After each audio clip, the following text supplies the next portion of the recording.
Coming to you from Merchants Bank Field at Memorial Stadium after Indiana's 27-14 win over Old Dominion. Graham Nash and Thomas Crow talking Indiana football. But before we do, let's just show you a quick clip of what Curt Cignetti had to say right when he got to his post-game presser. You know, everybody in this organization realizes that, we didn't play as well as we want to. And that's just a flat-out fact. I thought we had them in position near the end of the second quarter where we could have stuck a fork in them and really jumped on them, and we couldn't capitalize offensively.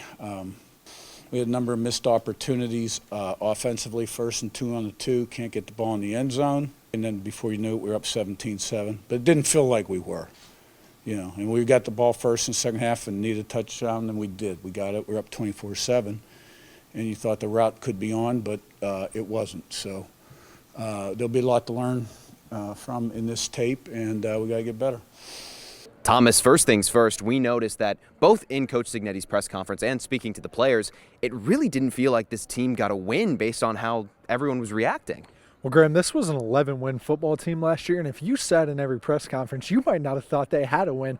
That's the standard that Coach Cignetti sets, not just for himself, but for his players. They're never satisfied after a win, and a 27-14 win against a team that they probably should have beaten by more.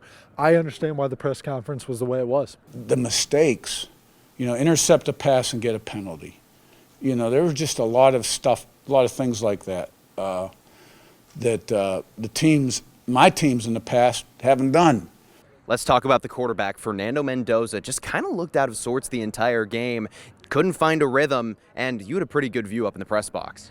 Yeah, Graham, he was off the entire game. It was pretty evident he didn't have a good connection with his receivers. He only found Elijah Surratt 3 times in the entire game. The receivers really weren't helping him out either. A long touchdown dropped just on this side of the end zone. And then one that sticks out to me, early in the third quarter in the red zone, Indiana had to settle for a field goal because on a 3rd and 1 run, he saw blitz. Everyone in the press box saw blitz, and he didn't have the comfort to check out of it and do something else.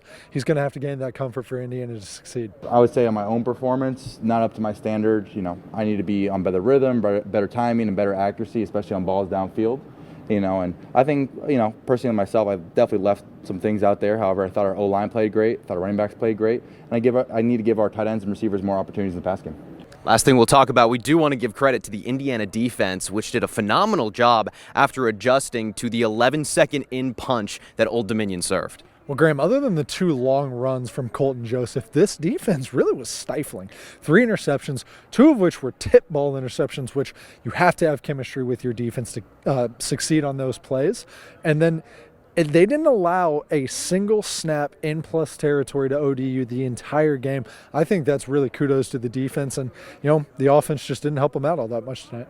Despite it not being the win that the Hoosiers wanted, it is a win for Indiana, and they move to 1-0 on the season regardless. Coming up, the Hoosiers will take on Kennesaw State here at Merchants Bank Field at Memorial Stadium. That will be a noon kickoff. We hope to see you there.